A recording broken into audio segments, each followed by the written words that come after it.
ঢেকিয়াজুলি ৰাজচক্ৰ এলেকাৰ হিঙৰিৰ কালিস্থানত নতুনকৈ মুকলি কৰিলে নিউলেণ্ড নামৰ সুস্বাদু মিঠাইৰ বিপণী।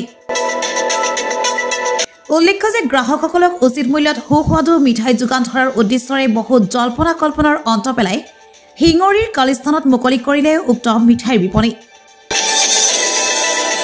উদীয়মান যুৱক নৱৰাজ পৌৰেলৰ তত্বাৱধানত শাৰদীয় দুৰ্গা পূজাৰ প্ৰাকখনত হিঙৰিৰ কালিস্থানত গঢ় লৈ উঠা উক্ত মিঠাইৰ বিপণীৰ শুভ উদ্বোধন কৰে অৱসৰপ্ৰাপ্ত শিক্ষক তথা সমাজ সংগঠক দল বাহাদুৰ চুতাৰে।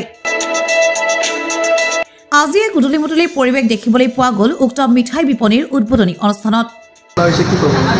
নমস্কাৰ, আমি কালিস্থানত নিউলেণ্ড খুলিছোঁ মিঠাই দোকান। আপোনালোকে আহিব, ভাল কোৱালিটি পাব, খাবলৈ ভাল আছে।